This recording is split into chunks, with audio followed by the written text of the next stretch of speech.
అందరికీ నమస్కారం. This is Gauri Prasad. ఈరోజు ముఖ్య వార్తలు పరిశీలిద్దాం. ఈనాడు పేపర్ ఇచ్చిన స్టేట్మెంట్ ప్రకారం మెయిన్ హెడ్డింగ్ ఇచ్చిన దాంట్లో జగన్ భక్త ఐపీఎస్లపై వేటు. ఇది గతం నుంచి కూడా వెయిటింగ్ చేస్తున్న న్యూస్ లాగా ఉంది రాజకీయ నాయకులు. ఎందుకంటే ఈ ఐపీఎస్లు వచ్చేసరికి జగన్ గారి తరఫున వర్క్ చేస్తున్నట్టుగా స్టేట్మెంట్లు వచ్చినాయి. సో ఇక్కడ జగన్ భక్త ఐపీఎస్ అంటే ఎవరు? నిఘా విభాగాధిపతి పిఎస్ఆర్ ఆంజనేయులు, విజయవాడ సిపి కాంతిరాణ బదిలీ వరకు వచ్చింది. వాళ్ళిద్దరికీ ఎన్నికల విధులు అప్పగించాలన్న ఈసీ నేటిలోగా ప్యానల్ పంపాలని సిఎస్ ఆదేశం. నేటిలోగా అంటే ఇవాళ 24వ తారీఖు. ఓకే, నెక్స్ట్ ఇదొకటి మనకి ఎక్కువ మంది ఆలోచిస్తున్న న్యూసు. ఇక పవన్ కళ్యాణ్ ఆయన ఒక స్టేట్మెంట్ ఇచ్చాడు. జగన్ దగ్గర ఉన్న 1,00,000 కోట్లు ప్రజలవే. 930 కోట్ల జనం సొమ్ము సాక్షికి మరలించారు. ఉప్పాడ సభలో జనసేన అధినేత పవన్ కళ్యాణ్ ఇచ్చిన స్టేట్మెంట్ ఇది. నెక్స్ట్ జగన్ ఆశ్చర్యంగా అన్న ఒక క్వశ్చన్, అవునా స్టీల్ ప్లాంట్ నష్టాల్లో ఉందా అని ఏమీ తెలియనట్టు అడిగిన జగన్, వైకా మద్దతుతో కేంద్రంలో ప్రభుత్వం ఏర్పడితే అప్పుడు విశాఖ ఉక్కు గురించి చూస్తున్న సీఎం 3 ఏళ్ల తర్వాత కలిసేందుకు కార్మిక సంఘాలుగా అనేది ఇది ఆయన ఇచ్చిన స్టేట్మెంటు. ఇప్పుడు దీనికి కౌంటర్ లాంటిది ఏమన్నా సాక్షి పేపర్ ఇచ్చారని చూద్దాం. సాక్షి పేపరు మెయిన్ హెడ్డింగ్లో జగన్ యొక్క స్టేట్మెంట్స్, మీ డ్రీమ్సే నా స్కీమ్స్. బాగుంది. ప్రజలందరి కలలు మన సంక్షేమ పథకాలతో సాకారం అవుతాయి. విజయనగరం జిల్లా చెల్లూరు మేమంతా సిద్ధం సభలో సీఎం వైఎస్ జగన్ స్టేట్మెంట్ బాగుంది. మీ బిడ్డ తెచ్చిన పథకాలు అంటే జగన్ తెచ్చిన పథకాలు ఆయన బిడ్డలాగా చెప్పుకుంటూ ఏకంగా 40 ఉన్నాయి. మన రాష్ట్రం గ్రామాల కలలను నెరవేర్చామని చెప్పారు.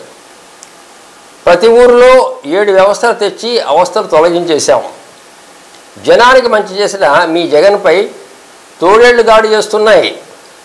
మన పాలనలో జరిగిన మేలుపై మీ కుటుంబం అంతా చర్చించుకోవాలి. పిల్లలు సంక్షేమ పథకాల భవిష్యత్తు గురించి ఆలోచించాలి. చంద్రబాబు పాలనలో స్కీములు లేవు, అన్ని స్కాములే. మళ్ళీ ప్రజల రక్తం తాగడానికి చంద్రముఖిలా మారాడు. కాల్మని సెక్స్ రాకెట్లాడుతుందో మినహా బాబు చేసిందేమిటి? ఇలాంటి స్టేట్మెంట్స్ సాక్షి పేపర్ ద్వారా జగన్ చెప్పడం జరిగింది. ఓకే, ఇప్పుడు ఆంధ్రజ్యోతి వాడు ఏమన్నాడు చూసుకోవాలిగా. టైటిల్తో రైతన్నకు ఉరి, ఇది మెయిన్ హెడ్డింగ్ ఇచ్చాడు. భూ యాజమాన్య హక్కు చట్టంతో సంకటం అని ఆంధ్రజ్యోతిలో ఇచ్చిన మెయిన్ హెడ్డింగ్లో ఒక చిన్న స్టేట్మెంట్. అడ్డగోలుగా జగన్ సర్కార్ తయారీ, భూ హక్కులకే సర్దిచ్చే ప్రమాదం, కేంద్ర వద్దన్న అంశాలు చేర్చిన వైనం, భూములపై విభేదాలు ఏర్పడితే రైతులు కోర్టుకెళ్లే అవకాశం కూడా లేకుండా చేశారు. ట్రిబ్యునల్స్ పేరిట రెవెన్యూకి పవర్, వారి దయ ఉంటేనే రైతులకు హక్కులు రిజిస్టర్ ఆఫీసులో దొరుకుతుంది. అయ్యే కదా, అక్రమార్కులు వంత పాడితే హక్కులు హైకోర్టే రైతు దిక్కు అని రైతన్నకి జగన్ గారు ఇచ్చిన స్టేట్మెంట్ గురించి ఆంధ్రజ్యోతి వాడు ఇచ్చిన వచ్చిన స్టేట్. ఇక్కడ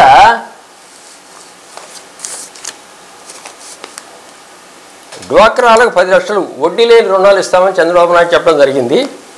నెక్స్ట్ 1వ తారీఖున ఇంటింటికి పింఛన్ అందాలని, లేదంటే అది ప్రభుత్వం కుట్రే అని అనేక మంది పెద్దవాళ్ళకి సపోర్టింగ్గా పవన్ కళ్యాణ్ స్టేట్మెంట్ ఇచ్చాడు. మామూలుగా పోయిన నెల కానీ అంత క్రితం కానీ వాలంటీర్స్ని ఆపడం ద్వారా ఇంటింటికి పెన్షన్ ఆగిపోయింది. పోయిన 1వ తారీఖు చాలా ఇబ్బంది పడ్డగా పేపర్లో రావడం జరిగింది. దానికి కౌంటర్ ఏంటంటే పవన్ కళ్యాణ్ ఆయన 1వ తారీఖున ఇంటింటికి పింఛన్ అందాలి. బాగానే ఉంది, అందడానికి వాలంటీర్స్ కావాలిగా. వాలంటీర్స్ తెప్పించాలంటే ఎలక్షన్ కమిషన్ పర్మిషన్ ఇవ్వాలి.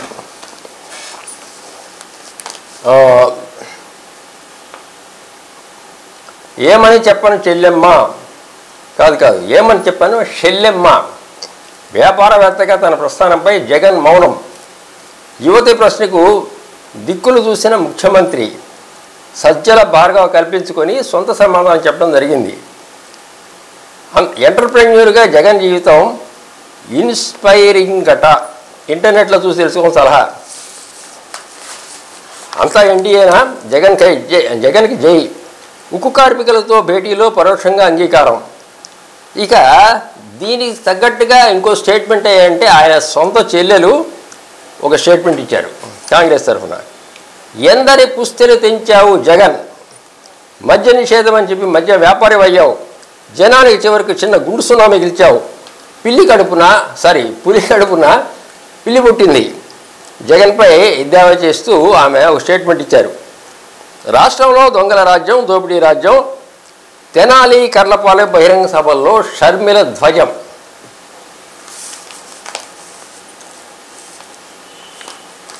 ఓకే,